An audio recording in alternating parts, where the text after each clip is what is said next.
Bien, je vous propose de commencer ce conseil municipal et je vais donc faire l'appel des conseillers municipaux. Est-ce que tout le monde est installé? Très bien. Eh bien, écoutez, je commence. Madame Lehénaud Fabienne. Présente. Monsieur Ogoma Hervé. Madame Étienne Erika. Monsieur Brûlé Didier a donné pouvoir à Norbert Samama. Madame Lalou Marion. Monsieur Thiolier Raphaël. Présent. Madame Cobral de Dieuleveux a donné pouvoir à Frédéric Dounon. Monsieur Dounon Frédéric. Monsieur Guichard Alain. Monsieur Guéguin Patrick. Monsieur Châtelier Jean-Loup. Mais je l'ai vu. Non? Absent. Bon, j'étais persuadé de l'avoir. Monsieur Delaverne Philippe. Monsieur Larivière Pierre-André a donné pouvoir à Monsieur Hervé Ogoma. Madame Dounon Réjeanne. Madame Bodel Nathalie. Monsieur Caron Cyril. Madame Fréchinet Amélie. Madame Sanzin Armel. Madame Jaouen Frédou Manon. Monsieur Doré Alain. Madame Mesner Christine. Monsieur De Saint-Salvi Bruno. Madame Lucignol-Vouge Stéphanie. Monsieur Leleuc Yves. Madame Gantier Valérie. Monsieur Pallier Nicolas. Bien, je vous remercie. Nous allons désigner un ou une secrétaire de séance. Et voilà, je crois que Amélie Fréchinet est désignée. Je te remercie, Amélie. Je vous informe que conformément au règlement intérieur, nous nous étions donné la possibilité de filmer les conseils municipaux. Il nous a semblé d'autant plus intéressant de démarrer cela ce soir, c'est que le public ne peut pas être présent puisque ça ne fait pas partie des motifs de déplacement du public dans le cadre des attestations qui ont été délivrées et du confinement. Et donc, ce conseil municipal est filmé. Alors, c'est vrai qu'aujourd'hui, nous n'avons pas mis en place d'installation dans cette salle, dans la mesure où cette salle n'est pas supposée être la salle définitive des conseils municipaux, puisque cette salle Baudry est occupée à titre temporaire, tant que la réglementation en vigueur dans le cadre de la crise sanitaire sera applicable. Voilà. Bien, eh bien écoutez, si vous le permettez, je souhaiterais commencer ce conseil municipal par un hommage à Samuel Paty, cet enseignant qui a été sauvagement assassiné. C'est vrai que depuis, malheureusement, Samuel Paty a été assassiné le 16 octobre. Depuis, nous avons connu, la France a connu un autre attentat à la ville de Nice. 3 personnes ont été tuées lors de cet attentat le 29 octobre. 2 personnes, notamment dans une église.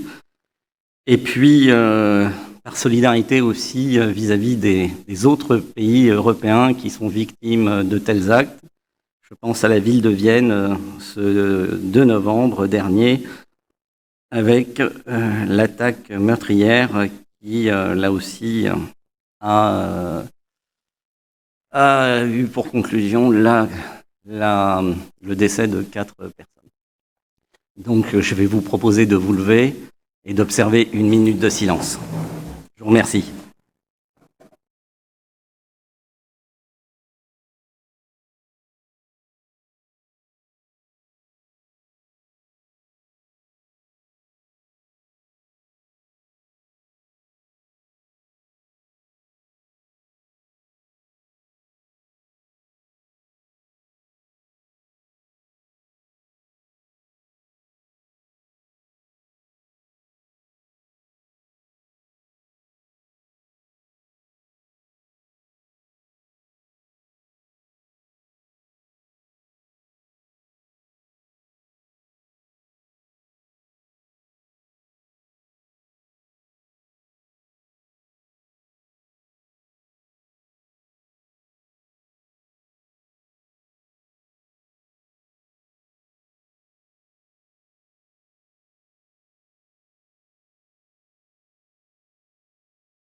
pour cet hommage rendu à toutes ces victimes, et en premier lieu à Samuel Paty. Merci. Si vous voulez bien, nous allons donc commencer par l'ordre du jour qui est le nôtre, et je vais passer la parole à Monsieur Thiollier au titre de la mission locale de la presqu'île guérandaise, participation 2020. Bonsoir à tous. Donc, la mission locale de la presqu'île guérandaise a pour objet l'insertion sociale et professionnelle des jeunes âgés de 16 à 25 ans.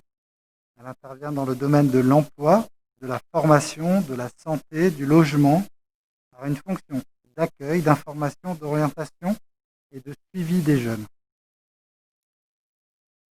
La présidente de la mission locale de la presqu'île guérandaise sollicite la commune pour une participation financière à hauteur de 9 242,78 € pour 2020.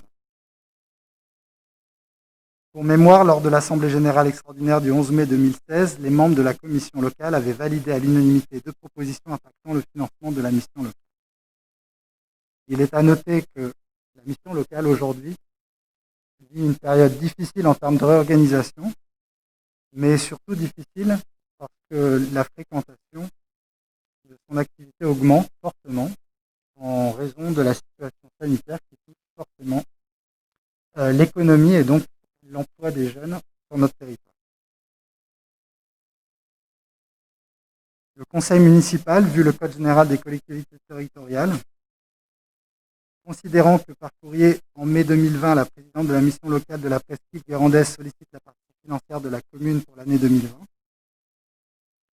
considérant que la mission locale de la presqu'île guérandaise met son expérience au service des 16-25 ans dans le cadre de sa mission de service public de l'emploi et garantit la mise en œuvre des politiques publiques en direction des jeunes à la recherche d'un emploi et ou d'une formation, considérant que les missions locales sont considérées comme l'acteur principal de l'accompagnement des jeunes et qu'il convient de renforcer ce rôle, après consultation de la commission santé, jeunesse et seniors intergénérationnelle en date du 30 octobre 2020, il est demandé aux membres du conseil municipal de bien vouloir décider le versement de la participation financière à la mission locale de la presqu'île pour le montant donc de 9 242,78 € pour l'année 2020. Soit, pour préciser les choses, 4 531 habitants par 2,0399 € par habitant. Dire que les crédits sont prévus à l'article correspondant au but. Merci. Bien, est-ce qu'il y a des observations particulières, des questions? Eh bien, écoutez, à ce moment-là, je vais vous proposer de passer au vote. Qui vote contre? Qui vote abstention? Bien, je vous remercie. Cette délibération est adoptée à l'unanimité. Je vais donc passer la parole à Monsieur Alain Guichard pour les modalités de transfert de compte épargne-temps entre collectivités. Bonsoir.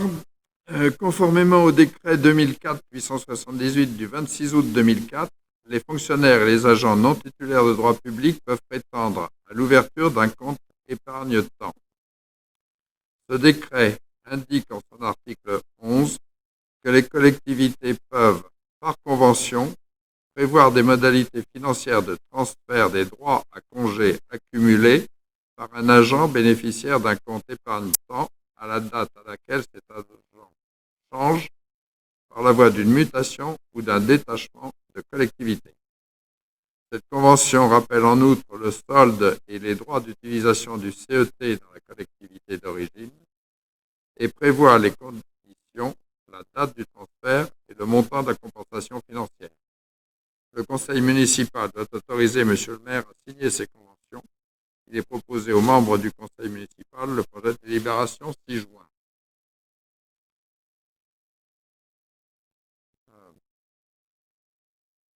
Vu le Code général des collectivités territoriales, et notamment les articles L 21-21-29 à L 21-21-34 relatifs aux attributions du conseil municipal, et L 21-22-18 à L 21-22-34 relatif aux attributions du maire, vu le décret 2004-878 du 26 août 2004 relatif au compte épargne-temps dans la fonction publique territoriale, vu le règlement relatif au compte épargne-temps à la ville du Pouliguen, après consultation de la commission des finances en date du mercredi 28 octobre 2020, considérant qu'en cas de mutation ou de détachement dans la fonction publique territoriale, l'agent conserve les droits acquis au titre du compte épargne-temps, celui-ci pouvant donc être transféré à la demande de l'agent. Considérant que les collectivités d'accueil et d'origine prévoient par convention les modalités financières de transfert du compte épargne-temps, considérant que la base de cette compensation est constituée par la rémunération du fonctionnaire et les charges sociales correspondantes au prorata du nombre de jours de congé et du compte épargne-temps non consommé. Considérant que la ville du Pouliguen peut, en accord avec l'autre collectivité, décider du nombre de jours à transférer, ayant entendu l'exposé de son rapporteur, M. Guichard, conseiller municipal délégué aux affaires du personnel et au développement économique, il est demandé aux membres du conseil municipal de bien vouloir autoriser M. le maire à signer les conventions de transfert de compte épargne-temps des agents vers d'autres collectivités, préciser que la dépense en résultant sera imputée à la nature 64-111. Alors, peut-être une explication sur cette délibération que nous prenons aujourd'hui, elle est liée notamment à la mutation. Elle est liée à la mutation de M. Olivard qui a demandé sa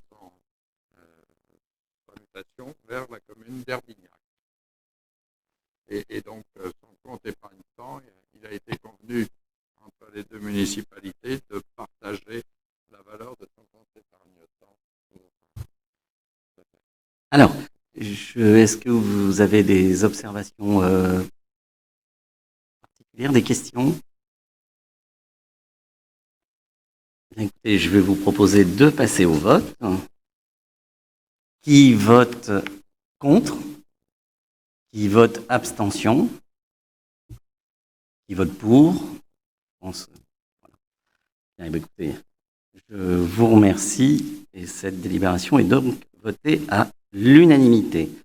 Alors, Monsieur Pierre-André Larivière est absent ce soir, notamment pour des motifs de santé. C'est Frédéric Dounon qui prend la relève. Et je vais proposer à Frédéric Dounon, au niveau de la lecture de la délibération, de passer les vues et les considérants, étant donné qu'ils sont déjà l'objet d'un descriptif préalable dans la note de présentation. Merci Frédéric. Bonjour à tous. Repositionnement de l'itinéraire Vélo-Océan à proximité du littoral, approbation du nouveau tracé. Dans le cadre de la mise en œuvre de son schéma d'itinéraire cyclable, le département de Loire-Atlantique prévoit le repositionnement de l'itinéraire Vélo-Océan. Axe commun correspondant à l'itinéraire jugé structurant dans le schéma directeur vélo 2016-2026 de Cap-Atlantique. Une réunion s'est tenue le 8 octobre 2019 à la communauté d'agglomération de Cap-Atlantique avec l'ensemble des élus concernés par la zone d'étude avec l'objectif de présenter le diagnostic réalisé et les variantes de tracés étudiés entre Saint-Nazaire et Mesquite. En conséquence, un nouveau tracé de cet itinéraire à proximité du littoral a été étudié en lien avec les associations locales en faveur de la pratique du vélo. Il passe sur le territoire de la commune par le quai Jules Sandeau, la rue du Maréchal Foch, la rue Jules Benoît, la rue François Bougouin, le boulevard du Labégo et rejoint la piste cyclable bidirectionnelle en bordure du littoral. Ce projet de repositionnement de l'itinéraire Vélo-Océan a été présenté en commission de travaux le 4 juin 2020. Afin de permettre la poursuite des études suivant cette orientation de tracé sur le territoire de la commune, le département nous demande sa validation. Ultérieurement, le conseil départemental reviendra vers la commune pour présenter le programme de travaux ainsi que le calendrier. L'ancien itinéraire Vélo-Océan, déjà aménagé, plus rétro-littoral, reliant le secteur de Bellon Guérande au chemin de Codan-sur-Mer, passant par la gare du Poulien, sera conservé pour permettre d'assurer le maillage complémentaire sur notre territoire. Il est proposé aux membres du conseil municipal le projet de délibération.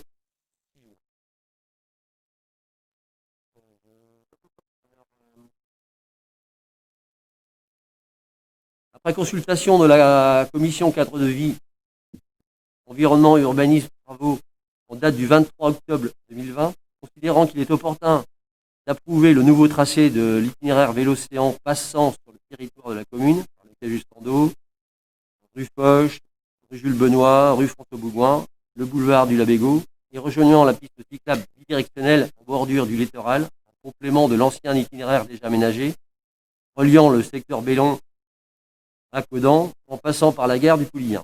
Ayant entendu l'exposé de son reporter, Eric Dunant, il est demandé aux membres du conseil municipal de bien vouloir approuver le nouveau tracé de l'itinéraire Vélo-Océan passant par le territoire, sur le territoire de la commune, par le quai Jules Sandeau, Foch, Jules Benoît, François Bougoin, boulevard Labégo, et rejoignant la piste cyclable bidirectionnelle en bordure du littoral, en complément de l'ancien itinéraire déjà aménagé, du rétro-littoral, reliant le secteur Bélon à Codan en passant par la gare du Poulien. Dire que les choix relatifs aux propositions d'aménagement sur le secteur d'itinéraire devront faire l'objet d'une validation ultérieure. Bien. Est-ce que vous avez des questions, des observations concernant cette délibération et ce nouveau tracé ?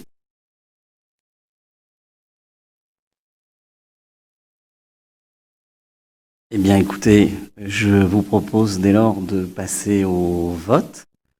Qui vote contre ? Qui vote abstention ? Écoutez, je vous remercie. Cette délibération est votée à l'unanimité. Je vais maintenant passer la parole à Madame Fabienne Lehénault concernant les frais de mission et mandats spéciaux des élus. Monsieur le maire, merci. Bonjour tout le monde. Donc, les frais de mission et mandats spéciaux des élus. Dans le cadre de leur mandat, les membres du conseil municipal peuvent être appelés à effectuer des déplacements, participer à des réunions pour des instances ou organismes où ils représentent la commune du Pouliguen, et qui peuvent donc à ce titre ouvrir droit au remboursement réglementaire des frais exposés pour l'accomplissement de ces missions. Ces remboursements concernent les missions exercées dans le cadre d'une mission confiée par mandat spécial, ainsi que les autres déplacements hors commune. Les modalités de prise en charge exposées ci-dessous et que je vais synthétiser. Donc le mandat spécial se définit comme une mission bien précise que le conseil municipal confie par délibération, intervenant intérieurement au déplacement auquel elle se rapporte à l'un de ses membres, maire, adjoint ou conseiller municipal. Cette mission s'entend bien sûr dans l'intérêt des affaires communales et exclut ainsi toutes les activités courantes de l'élu. C'est bien un mandat spécial. Il doit être ponctuel, circonscrit dans le temps et son objet doit être précis. On peut citer comme un événement de grande ampleur, un festival, une exposition. Enfin, vous avez quelques exemples cités dans la note explicative de synthèse.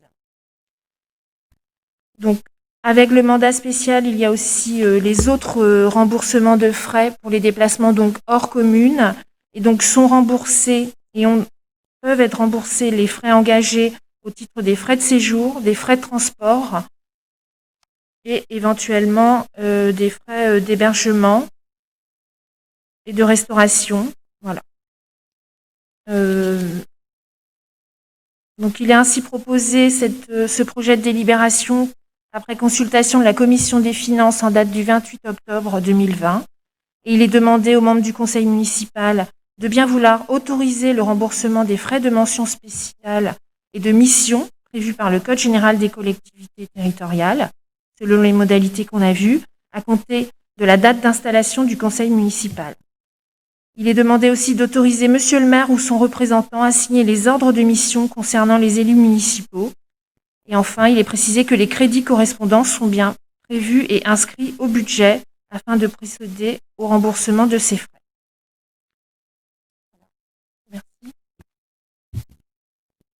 Bien. Écoutez, merci pour cette lecture. Et je vais commencer, si ça ne vous pose pas de difficultés particulières, par 2 questions écrites qui nous ont été adressées, puisqu'il est de coutume qu'il faut répondre aux questions écrites et que je les lis en tant que telles et j'y réponds aujourd'hui dans le cadre de cette délibération, puisqu'elle concerne cette délibération. La première, je la lis in extenso. La première question donc, qui nous est adressée par Monsieur de Saint-Salvi au nom de son groupe. La première question donc, porte sur l'effet rétroactif à compter du 4 juillet. En effet, en matière d'indemnisation, la rétroactivité n'est généralement pas de mise. Donc, j'entends bien effectivement votre question. Le fait est, c'est que vous noterez que bon nombre de délibérations ont eu un effet rétroactif en matière d'indemnisation, que ce soit pour les frais ou les indemnités d'élus. Vous avez vous-même voté, Monsieur de Saint-Salvi, concernant l'indemnisation des élus, une délibération ayant effet rétroactif.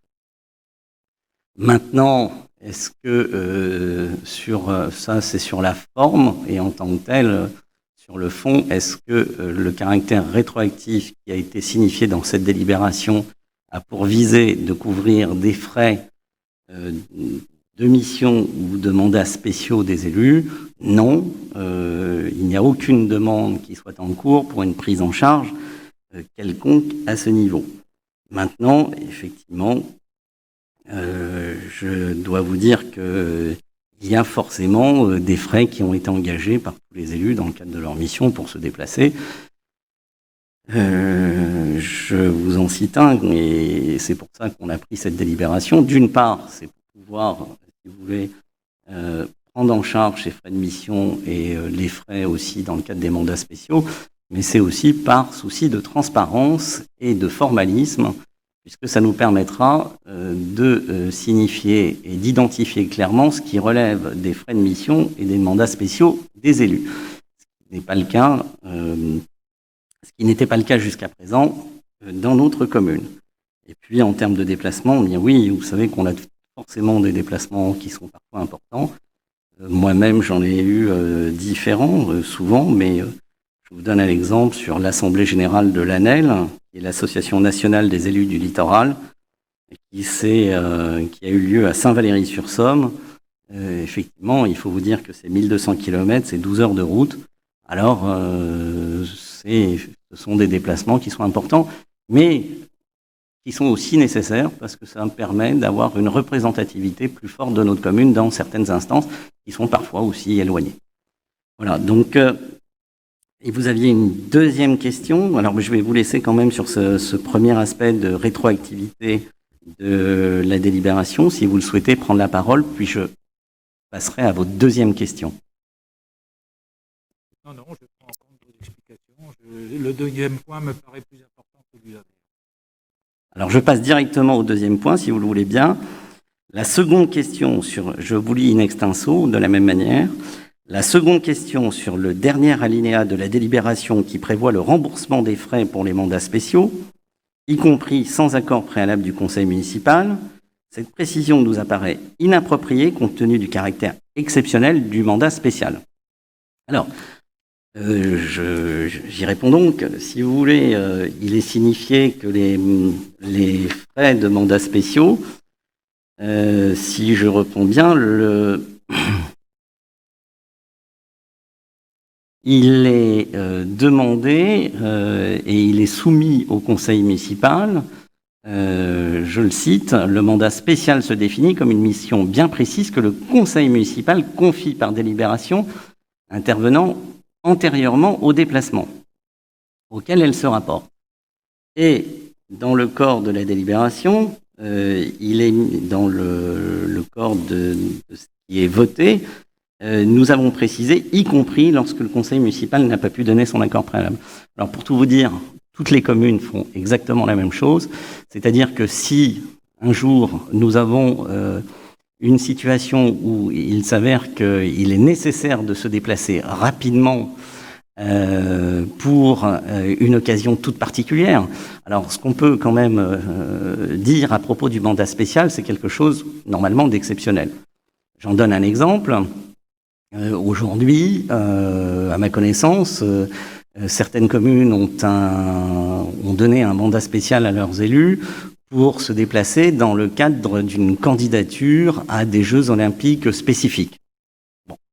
Eh bien, ça, c'est un mandat spécial. C'est vrai que vous vous déplacez à l'occasion d'une situation, d'une manifestation exceptionnelle. Maintenant, je vous rassure, pour l'instant, le Pouliguen ne candidate pas aux Jeux olympiques, quels qu'ils soient, de jeunes sapeurs-pompiers ou pas. Nous n'en avons pas les moyens. Mais néanmoins, si vous voulez, il pourrait s'avérer demain que sur une manifestation exceptionnelle, nous ayons besoin de bouger et de nous déplacer rapidement. Je pense que ce serait dommage, si vous voulez, d'avoir à réunir en extrême urgence, et encore faudrait-il que ce soit le cas, que ce soit possible, que le motif en soit suffisamment valable. Et je pense qu'il faut aussi laisser de la souplesse, mais cette souplesse n'empêche absolument pas le débat, puisque de toute manière, cette mission pour un mandat spécial fait l'objet d'une délibération au conseil municipal. Donc, en aucune manière, il me semble que les élus seront écartés du débat concernant le dit mandat spécial, et en l'occurrence la manifestation encore plus. Voilà. Je vais vous passer la parole, si vous le voulez bien, Monsieur de Saint-Salvi, concernant cette deuxième question. Bon, je ne reviendrai pas sur votre exemple, Monsieur le maire, mais enfin, les Jeux olympiques des pompiers, si on n'est pas capable de le prévoir de façon à ne pas être obligé d'envoyer un mandat spécial sous un préavis de 24 heures, ça serait quand même assez étonnant. Voilà, donc je précise quand même que nous soutenons sans réserve le principe du défraiement et du remboursement des frais de mission pour les élus, qu'il n'y ait pas d'équivoque de ce point de vue-là, y compris pour les mandats spéciaux. Mais enfin, la Cour des comptes rappelle dans des délibérations que les délibérations accordant un mandat spécial ne peuvent être adoptées a posteriori, sans violer le principe de non-rétroactivité des actes administratifs. Et par ailleurs, toute la jurisprudence du Conseil d'État en la matière va dans ce sens, considérant que l'autorisation prévue par la loi doit nécessairement être préalable. Voilà, donc nous considérons que, même si la commune du Pouliguen veut un certain confort dans l'envoi des mandats spéciaux, que ce rajout du y compris lorsque le Conseil n'a pas pu donner son accord préalable, alors même que dans l'exposé des motifs, vous précisez bien qu'elle doit être préalable à la mission, pour nous, c'est une affaire qui devrait être corrigée et qui ne remportera pas notre vote en l'état. Voilà, je vous remercie. Merci. Alors, je rebondis effectivement sur vos propos. La première chose, il est bien noté dans cette délibération, c'est lorsque le conseil municipal n'a pas pu donner son accord préalable. Donc, on est dans une situation exceptionnelle. Et quant à cela, vous donnez l'exemple, alors effectivement, des Jeux olympiques des jeunes sapeurs-pompiers, qui va être organisé par une commune limitrophe.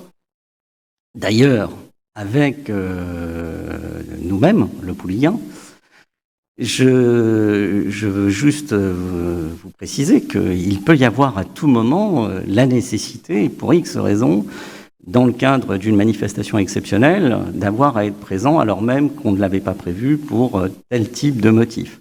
Et que l'organisme qui organise cette manifestation pourrait exiger dans les 2 jours notre déplacement.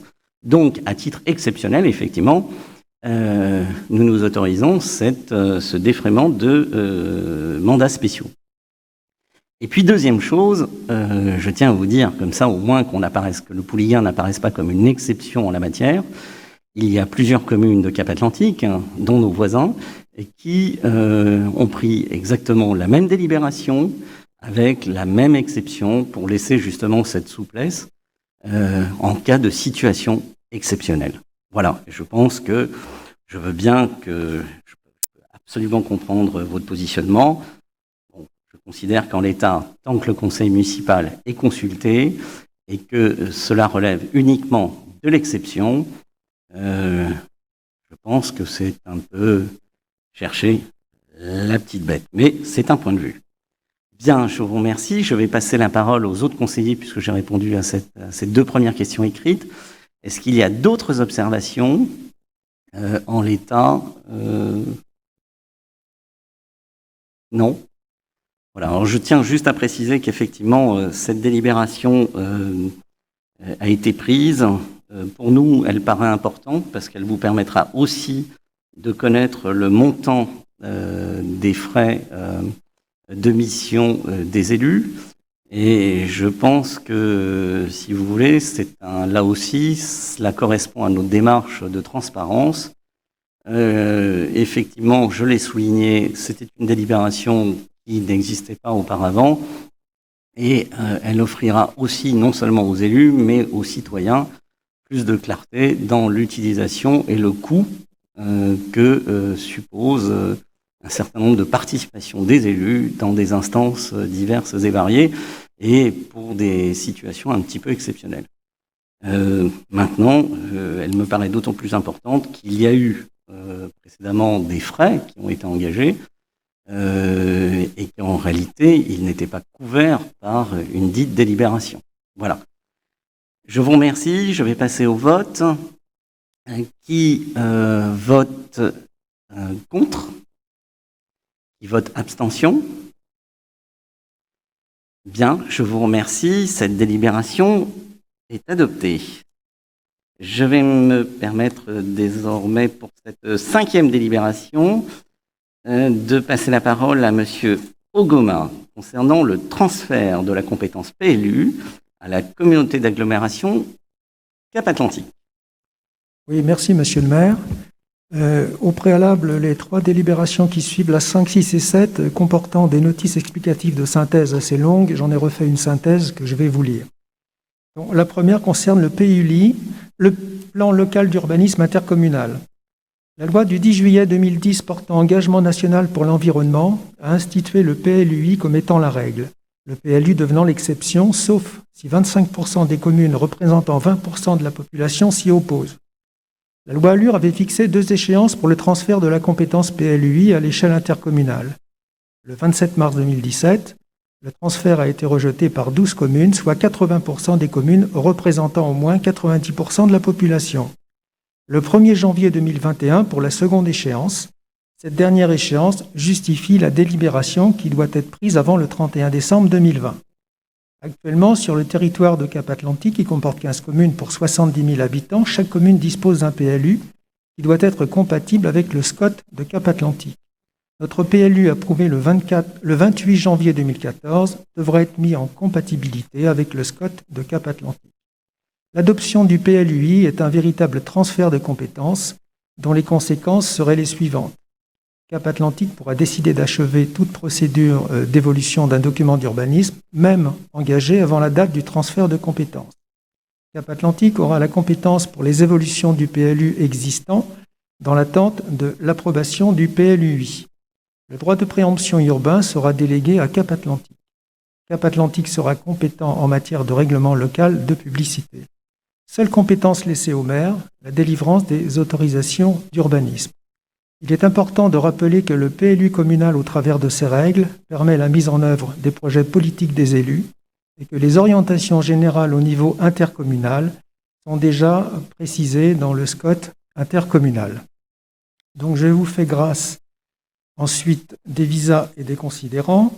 Après consultation de la commission cadre de vie, environnement, urbanisme, travaux en date du 23 octobre 2020, après en avoir délibéré et entendu l'exposé de son rapporteur, il est demandé aux membres du conseil municipal dûment convoqués de bien vouloir s'opposer de plein droit au transfert de la compétence en matière de plan local d'urbanisme à la communauté d'agglomération Cap-Atlantique au 1er janvier 2021, dire que la présente délibération sera adressée au préfet ainsi qu'au président de la communauté d'agglomération de Cap-Atlantique avant le 1er janvier 2021.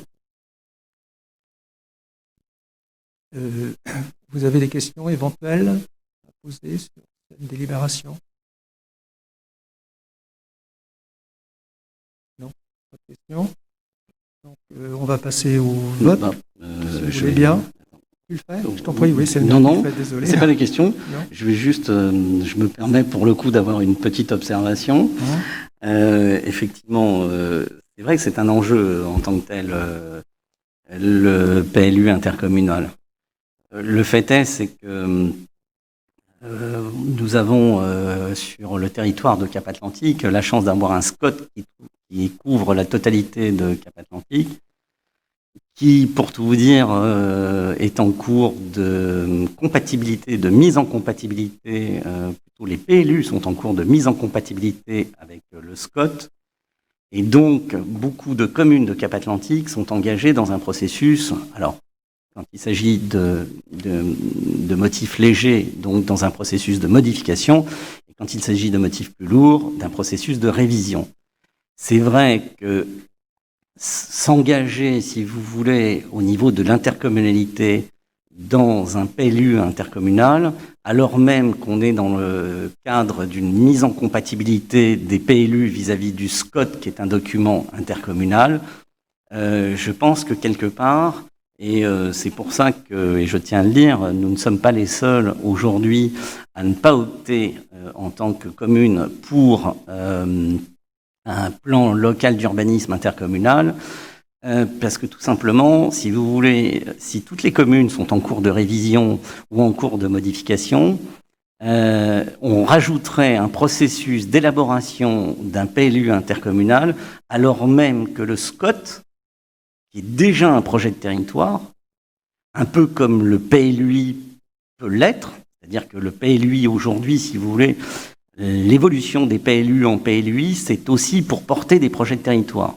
Et je pense que la première option, telle qu'elle a été discutée entre les différents maires, c'est plutôt d'absorber, de digérer le SCOT, d'avoir des PLU en parfaite conformité avec celui-ci, avant un jour d'initier cette démarche, cette élaboration d'un PLU intercommunal.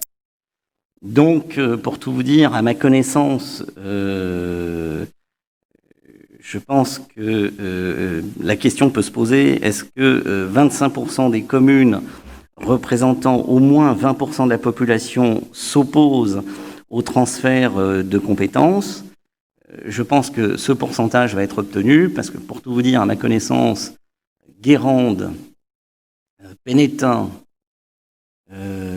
Saint-Liphard, je suis pas sûr, Pénétin, La Baule, Le Croisic, déjà, ne serait-ce que pour celle-ci, à ma connaissance, elles seront susceptibles de se positionner contre le transfert de compétences. Donc, autant vous dire que d'ici le 31 décembre 2020, cette minorité de blocage sera atteinte et donc il n'y aura pas d'élaboration du PLUI. Alors, ça me semble, ça ne veut pas dire que c'est rédhibitoire. Comme l'a dit Hervé, cela nous laisse la possibilité plus tard, pour l'intercommunalité comme pour les communes, en lien les unes avec les autres, de relancer le processus d'élaboration d'un PLUI. Et aujourd'hui, je crois que la première des choses qui est la plus importante, c'est d'absorber le SCOT, de le faire évoluer suite aux dernières modifications législatives qui lui permet de prendre un petit peu plus d'ampleur comme sur des sujets sur le littoral, et puis en même temps aussi de s'attaquer à une autre tâche qui va être de mettre en conformité pour le coup le SCOT avec le futur SRADET, c'est-à-dire un document régional qui, lui, va porter, alors c'est vrai que c'est compliqué tout ça, va porter un projet de région. Voilà. Maintenant, effectivement, il y a des arguments qui existent pour passer sur un PLUI, mais je pense qu'aujourd'hui, ce serait une démarche prématurée et qu'il est préférable, effectivement, pour nous, et c'est comme ça qu'on vous a présenté cette délibération, de maintenir notre PLU, de le mettre en compatibilité de la même manière que les autres communes de Cap-Atlantique avec le SCOT de Cap-Atlantique, et puis de nous laisser cette réflexion pour des temps prochains. Voilà. Je vous remercie, mais puisqu'il n'y avait pas d'observation, je vais passer au vote. Qui vote contre? Qui vote abstention? Bien, je vous remercie. Cette délibération est adoptée à l'unanimité. Alors, je me permets de repasser la parole à Monsieur Ogoma concernant l'adhésion de la commune du Pouliguen à l'organisme de foncier solidaire de Loire-Atlantique, Atlantique Accession Solidaire. Oui, merci. Là encore, j'ai synthétisé la notice explicative de synthèse. Donc, face aux difficultés rencontrées par les ménages à revenus modestes pour accéder à la propriété et pour inverser la courbe démographique en logeant des familles avec enfants, la commune a pour projet la réalisation de logements sous forme de bail réel solidaire, dissociant la propriété du sol de celle du bâti. Ce nouveau dispositif créé par la loi Allure du 24 mars 2014 a créé un nouvel acteur, l'Office foncier solidaire, ayant pour mission d'acquérir et gérer des terrains afin de consentir des droits réels aux ménages dans le cadre d'un bail réel solidaire. Le bail réel solidaire, répondant aux obligations du plafond du PSLA, permet d'accéder à la propriété pour un prix très significativement inférieur de 30 à 50% en deçà des prix du marché local, avec un engagement d'occupation en résidence principale. L'accédant à la propriété acquiert la partie bâtie et reste locataire du sol, avec versement d'une redevance foncière en contrepartie. La plus-value lors de la revente du bien est encadrée et les conditions de revente sont prédéterminées. Elle jusqu'à 99 ans et dit rechargeable lors de la revente au bénéfice du nouvel acquéreur, qui doit aussi respecter les prix plafonds PSLA. Par comparaison avec le PSLA, le logement en bail réel solidaire sera toujours dédié à la résidence principale, alors que le logement en PSLA peut être revendu après 10 années d'occupation, et ainsi devenir la résidence secondaire du nouvel acquéreur, donc assez loin de nos objectifs de maintien en résidence principale dans les logements. Atlantique Foncier Solidaire, créé le 4 septembre 2019, est une société coopérative d'intérêt collectif, SCIC, et compte à ce jour 21 associés entre les 3 collectivités fondatrices, les 14 opérateurs fondateurs, l'AFLA, la DIL, le Crédit Mutuel Loire-Atlantique Centre-Ouest et le Crédit Agricole Vendée. Les objectifs ambitieux de l'OFS, l'Office foncier solidaire, sont déclinés comme suit. Une production neuve avec un prix de vente situé entre 30 à 50% en deçà des prix du marché. Un objectif de production annuelle de 300 logements sur Nantes Métropole et 60 sur le reste du département, pour atteindre en 10 ans un parc de 3000 logements. Et une redevance foncière la plus modérée possible. Et à cet effet, les collectivités fondatrices ont délibéré sur un soutien financier pour neutraliser la charge foncière à hauteur de 5 500 € par logement pour Nantes Métropole et pour le département. À titre d'exemple illustrant la redevance foncière, ce soutien des collectivités permet in fine de limiter la redevance à 15 centimes d'euros par mois, soit 10 € par mois pour un type 3.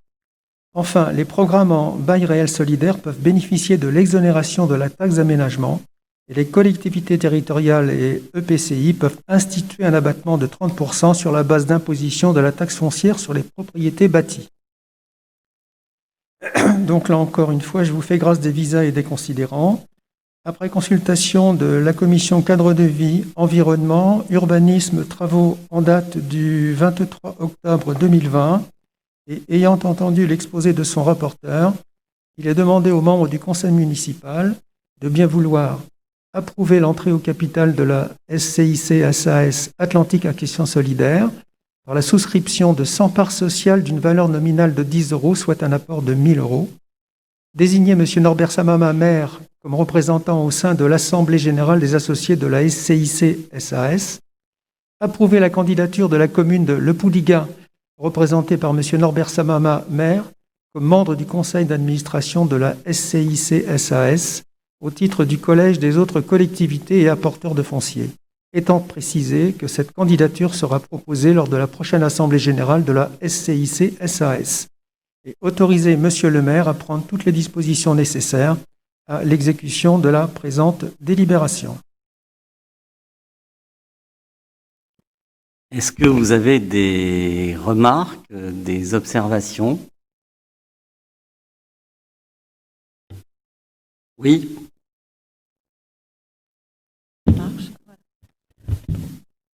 Donc, nous aurons à verser une participation communale qui sera déterminée par le conseil d'administration. Vous connaissez le montant ou une estimation à nous donner de cette participation communale en plus de l'entrée au capital?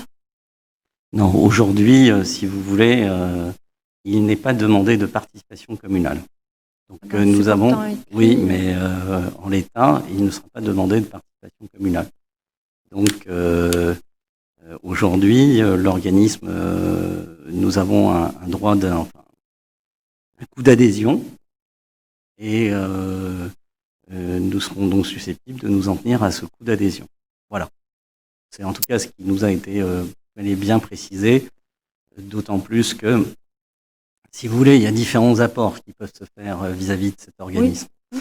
Et les différents apports, notamment, ce sont des apports en foncier dans le cadre d'opérations foncières menées sur le territoire en bail réel solidaire. Mais c'est le propre, si vous voulez, du montage de l'opération en bail réel solidaire. C'est-à-dire que, si vous voulez, le montage, et c'est pour ça que les offices fonciers solidaires ont été créés, ce sont des organismes d'intérêt général à utilité sociale. Ils n'ont aucune, si vous voulez, aucun objectif ou visée commerciale. Soyons clairs. Le but, c'est de promouvoir le bail réel solidaire sur le territoire de Loire-Atlantique. Et en l'occurrence, lorsqu'il va y avoir des opérations de montage en bail réel solidaire, c'est ce foncier que nous aurons ou que le promoteur viendra acquérir et par lequel lui-même passera pour créer du logement réel solidaire en complément d'autres types de logements. C'est l'office foncier solidaire qui viendra qui deviendra propriétaire du foncier et qui gérera cette relation, si vous voulez, avec le futur propriétaire du logement. Donc là-dessus, de toute manière, si vous voulez, c'est un peu le propre de l'opération en bail réel solidaire, c'est-à-dire que quelque part, la commune... Alors, pourquoi la commune n'assurerait-elle pas, par exemple, un montage en bail réel solidaire, puisque c'est une des questions qui nous a été posée en commission, pourquoi la commune n'assurerait-elle pas, par exemple, le suivi, si vous voulez, des acquéreurs, et en leur réclamant un loyer, et en contrôlant chacune des reventes qui seraient faites. Tout simplement parce que je pense que, si vous voulez, c'est tout simplement un phénomène de mutualisation. Combien allons-nous avoir de logements en bail réel solidaire sur notre commune ? Trop peu pour couvrir ne serait-ce qu'un emploi. Tandis que au niveau de l'office foncier solidaire, ils mutualisent leurs moyens, ils vont gérer la chose, et puis en plus, ils sont qualifiés pour ça.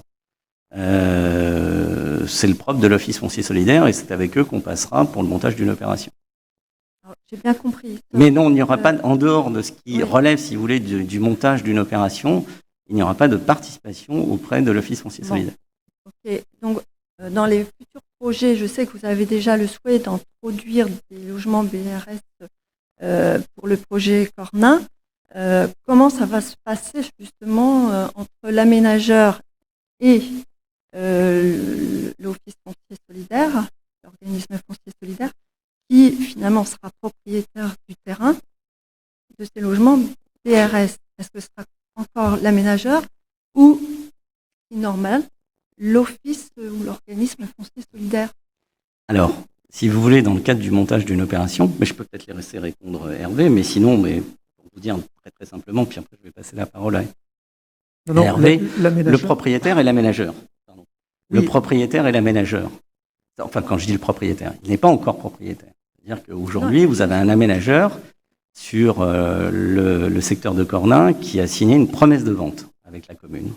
Donc, l'aménageur est destiné à devenir propriétaire de la totalité des parcelles sur lesquelles seront réalisés les logements. À l'exception, probablement, parce que dans le cadre de son opération, il est possible qu'il revende une partie du foncier à Espace Domicile, qui est son partenaire identifié, c'est ça Hervé, pour la partie du logement locatif social. Mais après, c'est à l'aménageur de porter le montage de son opération, où il fait de l'accession à la propriété de type bail réel solidaire, puisqu'on lui a demandé et on a exigé qu'il y ait un changement de nature des logements pour inclure une douzaine, c'est ça, de logements en bail réel solidaire ? 11 logements en bail réel solidaire, et puis le reste en accession, et en primo-accession, principalement. Donc aujourd'hui, c'est l'aménageur qui fera son affaire du montage de l'opération avec l'Office foncier solidaire. Je laisse la... Et je pense que tout a été dit. En fait, l'aménageur n'est plus ni moins qu'un outil, en fait. C'est ça. Mais c'est clair que l'aménageur, oui, je vous dis, est un intermédiaire qui, ultérieurement, fera son, entre guillemets, son affaire avec l'Office foncier solidaire. Mais qui restera propriétaire? L'aménageur ou il va vendre ses terrains? Parce que quand on lit tous les documents et la délib, le propriétaire, c'est l'organisme foncier solidaire. Oui. Alors, qui sera propriétaire dans Alors, cette opération? écoutez, c'est très simple. Je prends l'opération du secteur de Cornin. Vous avez, on va résumer, il y a 3 types de logements. Vous avez le logement locatif social, vous allez avoir du bail réel solidaire et de la primo-accession. Oui, ça j'ai bien compris. Pardon? Plus des lots libres, mais ils sont devenus portion congrue, monsieur Doré. Voilà. Mais bon, et plus des lots libres. Mais, comment ça va se passer? L'aménageur, pour la partie logement locatif, il devient, de toute manière, c'est le processus que vous avez vous-même lancé à l'époque, c'est-à-dire qu'il y a une promesse de vente qui a été signée en mars de cette année. Donc il y a une promesse de vente qui a été signée en mars 2020, avec des conditions suspensives, d'accord? Et quand les conditions suspensives sont levées, liées à l'obtention du permis de construire, liées à la maîtrise foncière de la totalité des lots, d'accord? L'aménageur devient propriétaire de la totalité des terrains sur lesquels sont réalisées l'opération. Après, il fait son affaire, il aménage la parcelle en tant que telle, et il fait son affaire de la vente d'un lot à espace domicile pour réaliser ses logements locatifs sociaux. Il vend les lots pour ce qui est de la primo-accession ou des lots libres, il les vend à des acquéreurs qui s'engagent à les réaliser selon un cahier de prescription architecturale, environnementale et paysagère. D'accord? Donc là, ils deviennent propriétaires du terrain, ils y construisent leur maison et ils sont propriétaires en totalité. Et puis, il y a les lots sur lesquels il va y avoir du bail réel solidaire. Et là, le montage est fait avec l'Office foncier solidaire, c'est-à-dire qu'ils deviennent propriétaires du lot qui sera éventuellement construit, parce que pour le coup, il est possible que ce soit, alors ça dépend comment ils envisagent la chose, mais ils avaient l'air de sous-entendre qu'ils seraient susceptibles de construire et donc de revendre le volume. Ah, voilà. Donc, revendre le volume, mais attendez, pour l'instant, ils nous ont pas... Non, voilà, je ne m'engage pas pour eux, mais ils peuvent le faire de cette manière-là. Et le foncier, c'est l'Office foncier solidaire qui le gère et qui va gérer justement ce bail réel solidaire. Donc, vous avez 3 formes différentes. Oui, mais êtes-vous sûr que le prix des terrains, c'est un prix réduit, de 15 à 30%. Est-ce que vous pensez que l'aménageur ne va pas plutôt le revendre au prix qu'il l'a acheté et pas le coût inférieur qui devrait normalement être dans ce cas-là pour du logement réel solidaire? Alors, si vous voulez... pardon, excusez-moi. La chose est assez simple. L'aménageur, lui, il achète les terrains communaux. Il y a une promesse de vente. Nous, on a été le voir, on lui a dit, voilà, nous on veut des évolutions du projet. Le projet tel qu'il est fait aujourd'hui ne nous convient pas. Et on lui dit, nous voulons telle nature de logement, nous voulons faire évoluer, parce que nous considérons que le bail réel solidaire correspond à une vraie demande, à une vraie évolution et apporte une vraie réponse, si vous voulez, au logement des jeunes et des familles dans notre commune. Et donc, nous voulons faire évoluer votre projet avec du bail réel solidaire. Et donc, on lui a demandé d'apporter des modifications. Toutes les modifications qu'il apporte, il les apporte en ayant vérifié l'équilibre de son opération. C'est son problème, j'oserais dire. Moi, je ne rentre pas en tant que tel, même si on peut l'exiger parce qu'on est dans une démarche relativement transparente, et on l'a demandé, mais c'est lui qui porte la responsabilité de l'équilibre de son opération. C'est-à-dire que demain, quand on va signer l'acte d'acquisition définitif, c'est-à-dire où là, l'aménageur va devenir définitivement propriétaire des terrains communaux, on va signer cet acte d'acquisition en stipulant la totalité des conditions que nous fixons dans le cadre de la vente. C'est-à-dire que aussi bien le cahier des prescriptions architecturales, paysagères et environnementales que l'on souhaite modifier et dans lequel on souhaite apporter des changements et des innovations, il figurera à l'acte d'acquisition. La nature des logements sur lesquels s'engage l'aménageur figureront à l'acte d'acquisition. Donc, il sera tenu de réaliser l'opération telle qu'il s'y est engagé. Et il n'est pas question qu'il fasse marche arrière. Et de toute manière, et là, je vous remercie de vous inquiéter pour l'aménageur d'une certaine manière, mais j'oserais vous dire que lorsqu'il va signer l'acte d'acquisition, c'est lui qui prend la responsabilité de se dire qu'il fait une opération équilibrée et pas une opération déficitaire. Après, vous voyez ce que je veux dire? C'est plus. Je ne m'inquiétais pas pour l'aménageur. C'est plus notre souci. J'ai essayé de comprendre Oui. et puis d'avoir des garanties aussi. Mais les garanties, on les aura dans l'acte d'acquisition. C'est là où on les aura, les garanties. C'est-à-dire que effectivement, aujourd'hui, toutes les évolutions qu'on souhaite apporter et qu'on fait en sorte d'apporter à ce projet, elles seront notées noir sur blanc dans le cadre de l'acte d'acquisition lui-même et ses annexes. C'est là l'objet. Et je pense, sauf erreur de ma part, mais que l'acte d'acquisition devrait normalement passer devant le conseil municipal. Donc à cette occasion, on aura l'opportunité de tous vérifier que les choses sont notées noir sur blanc. Mais après, si vous voulez, soyons clairs, hein, nous n'avons pas la responsabilité de l'équilibre de l'opération. C'est l'aménageur qui s'engage. Le jour où il a répondu à une consultation.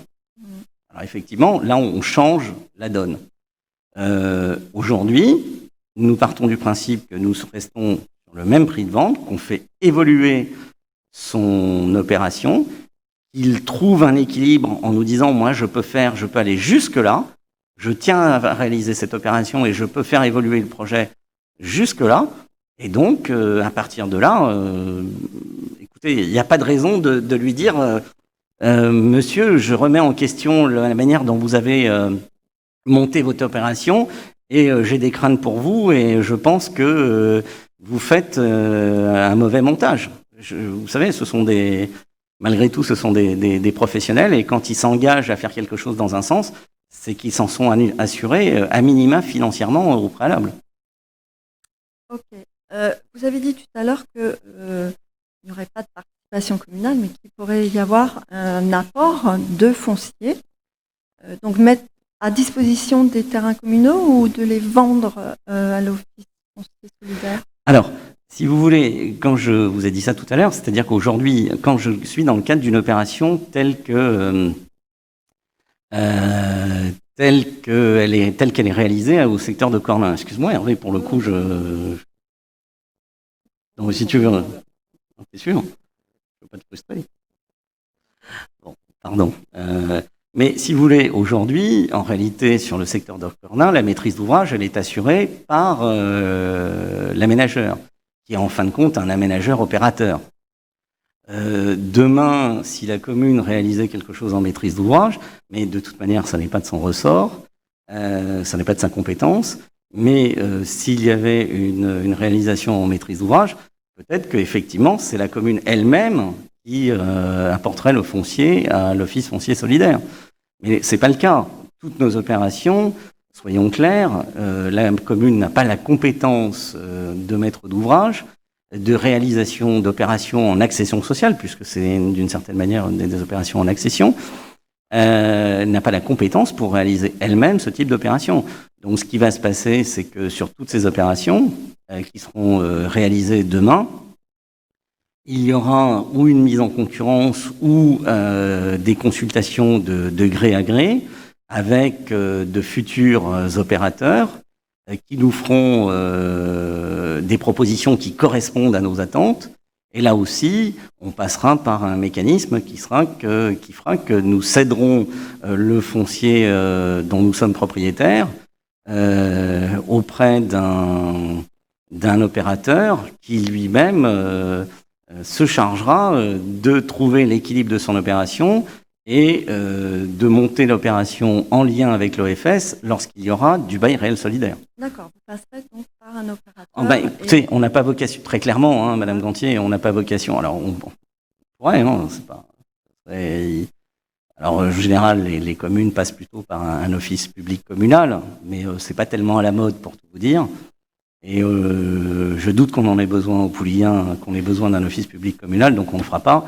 Oui, on passera par des opérateurs. Comme il est écrit que l'on peut mettre à disposition, vendre, voilà, je voulais un peu savoir quelle était votre position. Écoutez, voilà, notre position, c'est que de toute manière, on garde la main, si vous voulez. Je fais le lien avec la délibération précédente, et je crois que Hervé l'a bien souligné. Le fait aussi de ne pas opter pour le PLUI aujourd'hui, c'est une manière aussi pour nous de garder la main sur l'urbanisme de demain au Pouliguen et puis sur les opérations qui seront faites. Donc voilà, aujourd'hui, il n'y a pas de... On reste maître des opérations futures de réalisation de logements au Pouliguen auxquelles vous participerez, puisque ces opérations seront amenées à être étudiées aussi au sein des différentes commissions et du conseil municipal. Alors là aussi, vous ne serez pas amené à vous positionner sur une maîtrise d'ouvrage quelconque de la commune, puisque, a priori, nous n'avons aucune raison d'être maître d'ouvrage sur les opérations. J'espère avoir répondu. Oui. Il y avait une dernière question, là, comme il va y avoir dans le projet Cornin, donc, du BRS et puis de l'accession, enfin de l'achat privé de terrain pour une construction libre. Est-ce que vous ne pensez pas que ça va dévaloriser, puisqu'ils sont dans un même secteur, le terrain de ces terrains qui vont devenir privés? Le fait que le prix acquis est donc réduit, il ne va pas dévaloriser le terrain à lui à côté privé. Parce que vous pensez qu'un acquéreur en bail réel solidaire serait susceptible de dévaloriser un futur acquéreur en lot libre? Non, mais c'est une je question. pense que. Alors, moi, je vous le dis. Non, mais attendez, excusez-moi, vous m'avez passé la parole, je vais répondre. C'est une question qui nous avait été posée pendant la campagne, lorsque le mot BRS circulait, voilà, que certains propriétaires avaient peur que leur propriété soit dévalorisée et un jour ils devaient revendre leur propriété. Voilà, je vais passer pour le coup la parole à Hervé, mais non, très franchement, absolument pas. Je pense qu'il n'y a vraiment aucune inquiétude. Je vais juste apporter une précision. Non, mais je te la passe tout de suite. Non, le secteur de Cornin n'est pas le sujet de la délibération de ce soir. Non, mais je réponds à vos questions, mais voilà. C'est quand même lié à l'Office foncier solidaire, le BRS, enfin voilà, même des questions. C'est pas tout à fait le sujet de la délibération de ce soir, Madame Gantier. Moi, j'essaye de comprendre justement. Oui, d'accord, mais si vous voulez qu'on parle si vous voulez qu'on parle du secteur de Cornin, si vous voulez qu'on parle du fonctionnement du BRS, on en parlera. Il y a des commissions pour ça, il n'y a aucun souci. Mais là, en l'occurrence, on dérive très fortement par rapport au sujet de la délibération. Hervé va vous répondre. Oui, enfin, ma réponse va être très rapide. Vous connaissez la petite surface foncière du Pouliguen, globalement. Vous connaissez la pression foncière énorme. Je vois difficilement comment cette pression foncière viendra à diminuer dans le temps. Je ne vois pas comment ça pourrait dévaloriser les prix des propriétés sur la commune du Pouliguen. Ça me semblerait assez surprenant. vous rassurerait certains Pouligannais qui nous ont posé cette question pendant la campagne. Bien sûr. Très bien, on pourrait les rassurer en effet, Voilà. mais nous sommes pratiquement convaincus qu'on n'aura pas de baisse pour le moment, sauf des événements extérieurs que nous ne connaissons pas et imprévisibles. Nous sommes convaincus qu'il n'y aura pas de baisse au niveau du marché foncier pour le moment. J'oserais dire presque malheureusement. Monsieur Doré? Oui, on ne va pas faire débat sur Cornin, mais comme il y a notre délibération sur ce secteur, une petite question. Il y a eu une modification simplifiée numéro 3 du PLU qui a été approuvée, sur lequel il y a un recours sur le site de Cornin. Qu'en est-il aujourd'hui? Bon, je pense qu'il y a un problème, Monsieur Doré. Nous avons un règlement intérieur. Vous me l'avez demandé, Monsieur de Saint-Salvi, on vous l'a envoyé. D'ailleurs, normalement, vous l'avez aussi sur vos tables. Il est très clair que le secteur de Cornin n'est pas le sujet de ce soir. On aurait pu poser à la rigueur la question sur celle d'après. Mais cela dit, je vais vous faire plaisir quand même, on va répondre. Oui, vous avez un recours. Nous avons fait une réunion publique au cours de laquelle, qui était d'ailleurs pendant laquelle vous auriez pu éventuellement poser aussi toutes ces questions. D'ailleurs, je crois que vous en avez posé certaines. Est-ce que je me trompe, Monsieur Pallier, vous n'étiez pas là à cette réunion-là. Alors, je suis désolé, je pensais que vous étiez présent. Mais il y a des questions qui ont été posées. Maintenant, sur ce contentieux, il est toujours en cours. Vous savez que c'est une modification du PLU qui a eu pour objet de modifier l'OAP et notamment l'entrée du lotissement tel qu'il est prévu dans l'opération de logement du secteur de Cornin. Bon, il y a des sujets qui sont en suspens dans ce dossier. Bon, je peux vous en donner un autre, puisque je pense que vous êtes aussi au courant. Aujourd'hui, il s'agit la maîtrise foncière de la totalité des terrains destinés à accueillir cette prochaine opération de logement. Elle n'est pas obtenue. Bon. Voilà, je pense qu'on dérive sur la prochaine délibération. Ce que je vais vous proposer, on va passer tout de suite à la prochaine. Mais voilà, pour le contentieux, il est toujours en cours. Nous nous sommes rapprochés, nous, des personnes qui ont initié le contentieux. Et bien le but, c'est aujourd'hui, alors cette réunion publique était d'autant plus intéressante qu'elle nous a permis d'enregistrer un certain nombre de doléances et de faire évoluer le projet de telle manière que justement, ces recours puissent s'éteindre et les choses s'améliorer. Mais je vais vous proposer de passer tout de suite à la délibération suivante. Est-ce que vous avez d'autres opérations concernant cette délibération? Bon, je vais quand même... vous n'avez pas d'autres observations, je vous en remercie. Je voulais quand même répondre à une des questions qui m'a été posée par Monsieur de Saint-Salvi. Est-ce que c'est pas prématuré de... Je préfère poser les questions comme ça. Je n'aurai pas à lire vos réponses, Monsieur de Saint-Salvi, qui m'arrivent dans la presse et auxquelles je peux plus répondre après. Mais vous m'avez posé une question en commission qui était de dire est-ce que c'est de la compétence de Cap Atlantique? Est-ce que Cap Atlantique n'est pas susceptible à un moment ou à un autre d'adhérer à l'OFS? Bien sûr que Cap Atlantique était susceptible d'adhérer à l'OFS, mais pour l'instant, ce n'est pas le cas. Et je peux vous répondre en tant que vice-président au SCOT et puis à la stratégie foncière et littorale. C'est un sujet qui forcément me préoccupe. Et notre souhait en adhérant de la sorte à l'OFS, c'est aussi d'être présent dans cet office, de prendre part au débat, d'obtenir un certain nombre d'informations, d'être investi dans tous les échanges, si vous voulez, les informations inhérentes au BRS. Et vous l'avez vu, il y a un volet de développement qui est prévu par l'Office, cet organisme de foncier solidaire, qui est de 60 logements hors Nantes Métropole. Bien, j'espère que les logements que l'on envisage sur le Pouliguen seront prioritaires.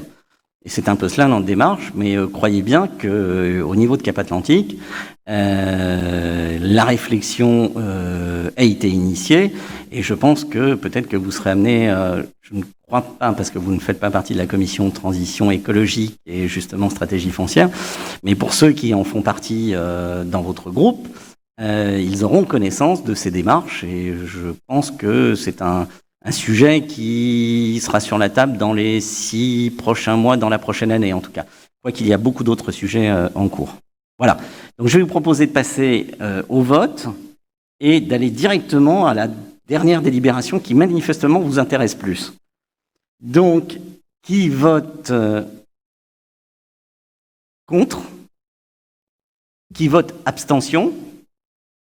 Bien, je vous remercie. Cette délibération est adoptée à l'unanimité. Là, je repasse encore une fois la parole à Monsieur Ogoma. Oui, merci. Donc la dernière délibération concerne l'aménagement d'un quartier d'habitation, secteur de Cornin, approbation du périmètre de déclaration d'utilité publique DUP et engagement des démarches de saisine de la préfecture.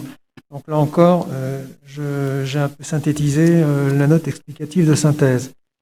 La commune du Pouliguen est propriétaire d'un ensemble foncier dans le secteur de Cornin, dont les 3/4 sont situés dans le périmètre d'une opération dont les orientations d'aménagement et de programmation sont définies.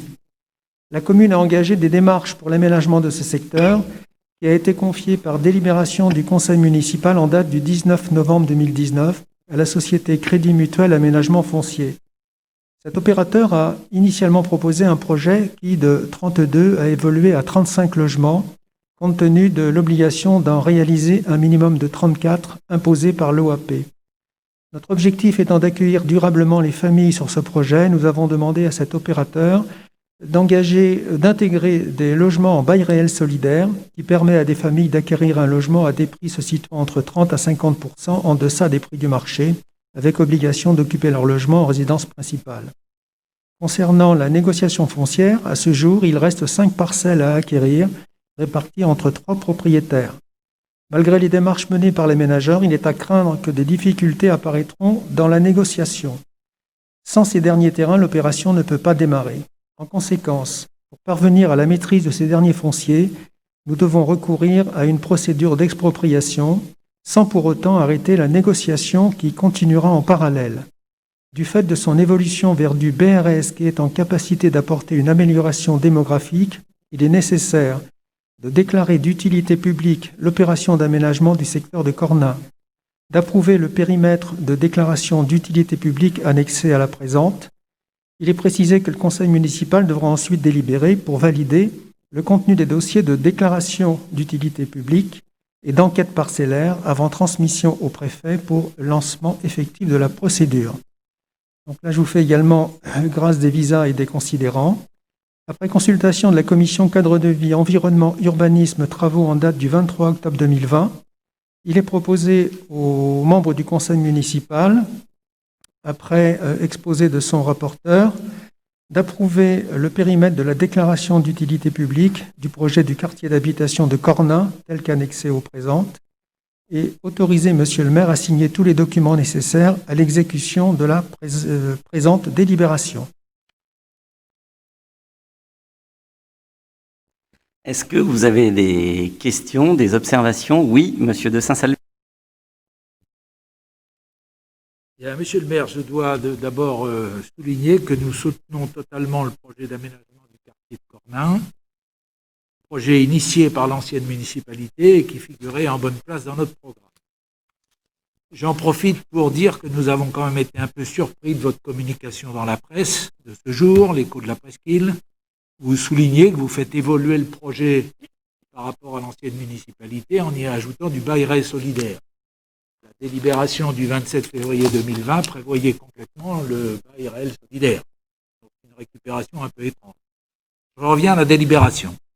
L'opérateur chargé notamment de conduire les négociations en vue de l'acquisition de l'ensemble des parcelles a été désigné lors de ce conseil municipal du 27 février. Compte tenu du contexte plutôt perturbé de l'année 2020, en particulier avec un confinement qui a démarré juste après ce dernier conseil municipal, on peut considérer que la négociation n'a pas pu se développer de manière optimale et qu'elle n'en est qu'à ses débuts. Nous considérons donc que prendre si rapidement une délibération permettant un recours à l'expropriation est un procédé inutilement violent à ce stade. Monsieur le maire, lors de votre campagne, vous avez très largement mis en avant votre volonté d'une démocratie participative forte, avec échange et négociation, et nous considérons que cette délibération n'en est pas l'expression. Voilà, c'est une de notre point de vue assez regrettable et je pense que nous nous abstiendrons sur cette délibération. Je vous remercie de votre attention. Merci. Je vais laisser M. Ogoma répondre dans un premier temps. Tout à fait. Donc, non, je ne suis absolument pas d'accord avec vous, Monsieur de Saint-Salvi. Il n'y avait pas de BRS dans le projet initial, dans le projet lorsqu'il a été voté par le précédent conseil municipal, la présente mandature du moins. C'était uniquement des PSLA qui figuraient sur l'accès. Il y avait 7 PSLA qui figuraient à droite de l'entrée. Il n'y avait absolument pas de BRS. En ce qui concerne la DUP, c'est un outil qui nous est offert afin de gagner du temps. Imaginons que l'aménageur n'arrive pas à négocier les terrains. Eh bien, nous aurons anticipé en mettant en place une DUP, ce qui nous permettra en effet à terme, malheureusement peut-être, d'arriver à une expropriation. Mais c'est un outil qui facilite quand même les opérations d'aménagement et qui nous permettra donc de maîtriser, du moins à l'aménageur, de maîtriser les fonciers et surtout de gagner du temps. Si nous attendons la fin de la négociation, c'est-à-dire une fin de non-recevoir, et que nous mettons uniquement à ce moment-là, dans plusieurs mois, la DUP en place, bien nous aurons perdu 5, 6, 7, 8 mois. Je me permets de rebondir, que ce soit dans la promesse de vente ou que ce soit dans le projet de l'aménageur, effectivement, il y a erreur de votre part, Monsieur de Saint-Salvi, il n'avait pas de bail réel solidaire. C'est pour ça que lors de la négociation que nous avons eue, enfin en tout cas des différentes entrevues que nous avons eues avec l'aménageur, il a fallu qu'il revienne à plusieurs reprises pour éprouver le modèle et nous confirmer qu'il était en capacité de le faire. Il était sur un faible logement en accession sociale à la propriété, en PSLA, c'est-à-dire du prêt social locatif accession, qui n'est pas du tout la même chose et qui ne nous intéresse pas pour la simple et bonne raison, c'est que, si vous voulez, vous savez que en PSLA, pour le coup, il n'y a pas de scission entre la propriété du volume et la propriété du foncier. Mais la personne qui vient acquérir un logement en PSLA est susceptible de le revendre librement au bout de 7 ans. Or, le drame du Pouliguen, si vous voulez, c'est que au bout de 7 ans, vous le revendez au prix moyen du foncier applicable dans notre commune, donc à un prix qui est excessif, qui est très peu abordable par de jeunes ménages. Et ça veut dire que définitivement, au bout de 7 ans, l'effort qui a été fait par la commune dans le cadre d'une opération d'aménagement et de logement, eh bien cet effort s'évapore, puisqu'on se retrouve avec éventuellement un résident secondaire, là où nous avons besoin fondamentalement de résidents principaux dans notre commune. Donc voilà. Ça, c'est le premier point. Et puis, quant à ça, vous parlez d'une violence. Moi, je n'irai pas du tout dans le cadre d'une violence, parce que la seule concertation dont nous serions abstenus d'une certaine manière, c'est si vous voulez, la concertation avec le propriétaire foncier, un des propriétaires fonciers principalement, qui bloque cette opération. Il y en a un. Aujourd'hui, si vous voulez, il y a une négociation qui a été initiée depuis mars avec ce propriétaire foncier, entre l'aménageur et ce propriétaire foncier, et qu'aujourd'hui, pour tout vous dire, nous avons vocation à accompagner, faire comprendre que la commune est déterminée dans le souhait de réaliser cette opération de logement. Et le meilleur moyen de montrer que la commune est déterminée, c'est de lancer cette opération, cette procédure de DUP. Voilà.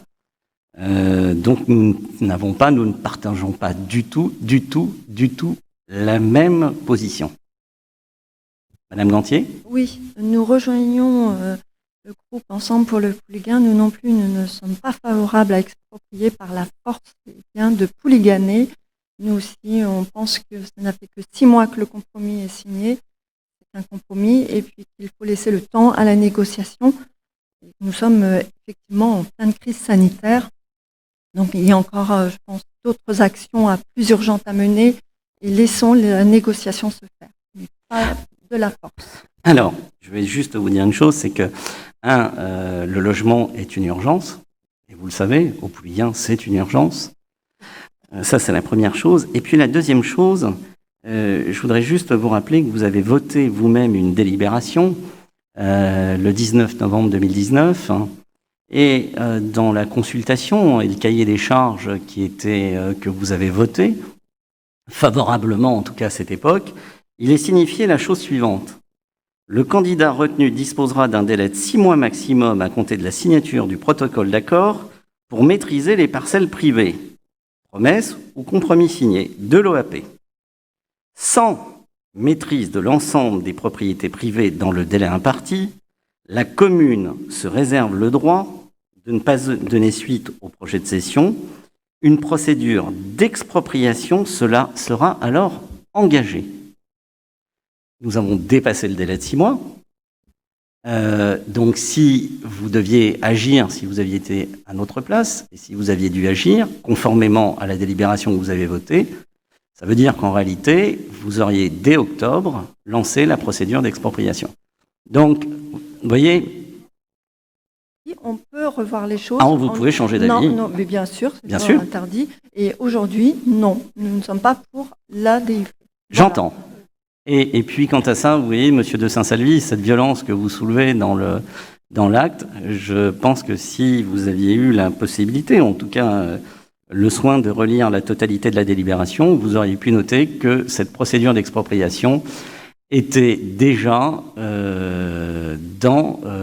elle était actée d'une certaine manière par le précédent conseil municipal. Madame Cantier, j'ai juste une question à vous poser. Dans 6, 7, 8 mois, il y a un blocage, l'un des vendeurs ou plusieurs vendeurs ne souhaitent pas vendre leur terrain à l'aménageur. Si vous avez une solution, nous sommes preneurs, indépendamment de la DUP. Qu'est-ce que vous feriez? L'opération ne se ferait pas. Eh bien, si elle peut se faire, alors évidemment, elle est peut-être plus contraignante, plus compliquée, elle sera peut-être moins rentable pour l'aménageur, ça c'est sûr, mais aujourd'hui, on peut réaliser du logement sur le Cornin. Et par quels moyens? Et qui? Qui on pourrait avoir une gestion municipale. Mais madame, c'est absolument pas l'objet de la commune. C'est peut-être pas votre projet, c'est tout. Alors, qu'est-ce que vous appelez une maîtrise d'ouvrage municipale? Ça, c'est déjà fait.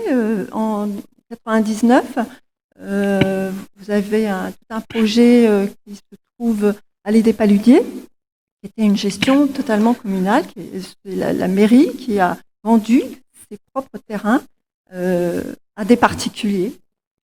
Alors, pour tout vous dire, je pense que vous savez, il y a entre 99 aujourd'hui, et c'est peut-être pour ça aussi que nous faisons appel à des aménageurs et à des opérateurs, c'est que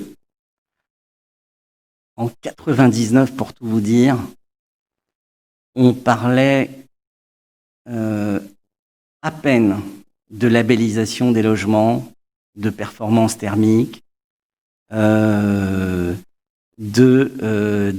d'ambition sur le plan de l'aménagement, sur le plan environnemental, sur le plan paysager. Donc, faire une vente de l'eau sans imposition, avec une certaine liberté, sans ambition environnementale, architecturale, paysagère, sans des montages complexes du type bail réel solidaire. Quand vous vendiez en 1999 en lot libre, c'était simple. Mais les temps ont très fortement changé. Aujourd'hui, on exige beaucoup plus de la construction. Et je peux même vous dire que on a beaucoup évolué sur le plan au niveau de la construction sur le plan environnemental, mais demain, le logement va évoluer sur le plan sanitaire. Ça va être une donnée fondamentale qui sera prise en compte par les futurs aménageurs et les futurs opérateurs. Donc, vous voyez, il y a une complexité aujourd'hui qui est telle que si on veut avoir un projet ambitieux qui réponde à certains objectifs, le faire par soi-même pour faire du lot libre et vendre à la va-vite, très franchement, pour moi, ce serait absolument pas une bonne chose. Et quant à ça, je conçois totalement que vous ayez changé d'avis, comme ça. Maintenant, nous, c'est un souhait d'avancer sur cette opération pour répondre avant tout aux besoins exprimés par bon nombre de Pouillanais, notamment, à mon avis, et je l'espère, sur une accession à la propriété qui sera abordable et en même temps qui sera pérenne, c'est-à-dire en termes de résidence principale pour notre commune. Mais vous savez, vous parlez de 99, aujourd'hui plus compliqué, un cahier des charges peut être établi aussi, voilà, avec toutes les normes, avec toutes les contraintes et les mesures sanitaires maintenant qui sont appliquées dans le logement. Enfin, un cahier des charges est tout à fait faisable dans un cadre voilà, de logement ou de projet de logement. Enfin, moi, je ne vois pas trop pourquoi ça serait plus compliqué aujourd'hui. Mais il ne tenait qu'à vous de le faire. Aujourd'hui, on a une promesse de vente qui nous lie, déjà, première chose. Mais si vous vouliez un autre type de montage hier, bien, vous étiez à la tête de la commune. C'est pour ça que, rappelez-vous, le 27 février, je me suis abstenue sur ce compromis. D'accord, mais non.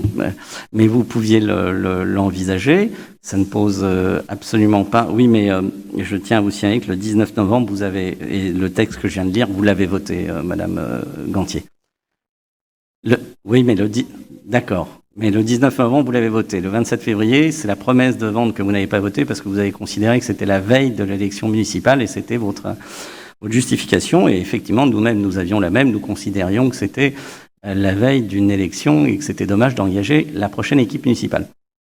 Donc, là-dessus, si vous voulez, soyons très clairs. Une des parcelles qui commande, si vous voulez, l'entrée de l'opération, c'est cette parcelle-là qui n'est pas maîtrisée foncièrement. Donc, si vous voulez revoir le projet, c'est le revoir dans sa totalité. C'est-à-dire qu'il faut même, à la rigueur, réviser l'OAP dans l'autre sens.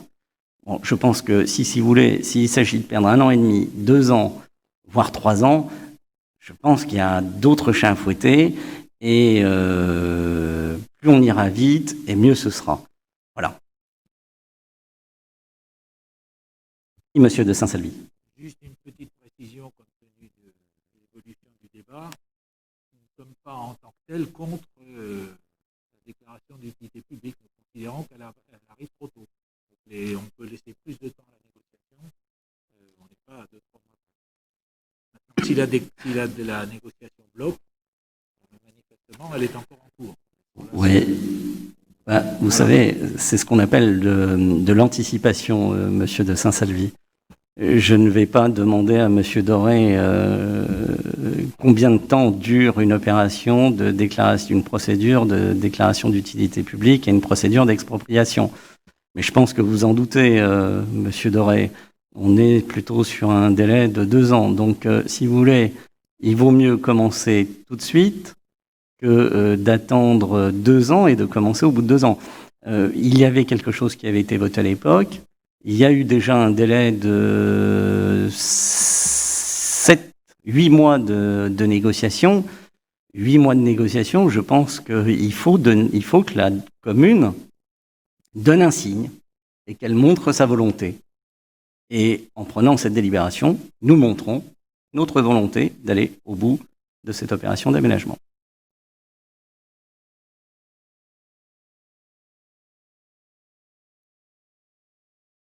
Bien, si vous le permettez. Ah, non, monsieur Doré. Non, mais je vais conclure le débat quand même. Vous voulez conclure, mais allez-y. Non, mais par rapport à notre position, comme disait Bruno, c'est clair qu'on est favorable à cette OAP. On l'avait annoncé effectivement dans notre campagne. Donc, il n'y a pas de remise en question.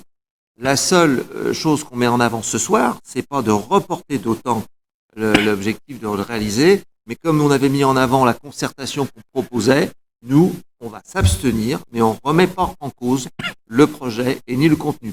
Et je ne veux pas polémiquer plus que ça. J'ai revu les délibérations qu'on n'a pas votées. On ne faisait pas partie ni de la majorité ni de l'opposition. Néanmoins, c'était écrit UBRS. Je ferme la parenthèse. Sauf que c'est pas du tout ce qui a été signé, monsieur Doré. Voilà. Et que si vous aviez lu la promesse cinématique qui était jointe à la délibération, elle ne le mentionnait pas. Mais bon, voilà. Donc maintenant, j'ai bien compris, vous n'êtes pas contre le projet. vous estimez qu'il y a un défaut de concertation en lançant cette déclaration d'utilité publique. Nous, on estime qu'on est au bout de 8 mois. Cette concertation, si vous voulez, intrinsèquement, elle a eu lieu, puisque l'aménageur discute depuis 8 mois avec le dit propriétaire de la parcelle. Donc on peut estimer qu'il y a quand même eu des rencontres à l'amiable, et puis je pense que ces rencontres, elles vont continuer. Mais nous donnons le signal que la commune ne renonce pas à ce projet. Voilà. Je vais vous proposer de passer au vote, si vous voulez bien, à moins qu'il y ait d'autres observations, d'autres remarques. Non? Alors, qui vote contre? Qui vote abstention? Si vous pouvez bien noter, Amélie, nous avons 6 abstentions.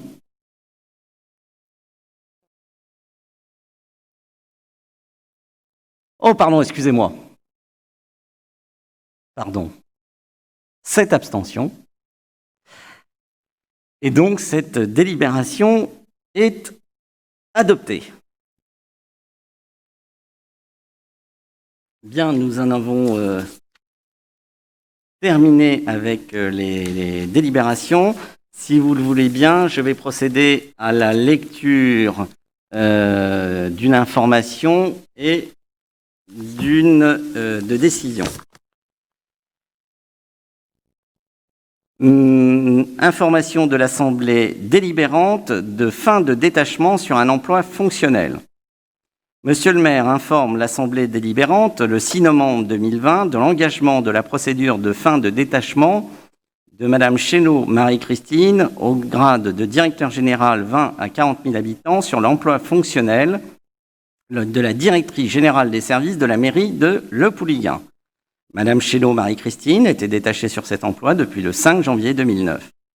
Par conséquent, conformément aux dispositions de l'article 53 de la loi numéro 84-53 du 26 janvier 1984, la fin de détachement de la directrice générale des services sera effective le 1er février 2021.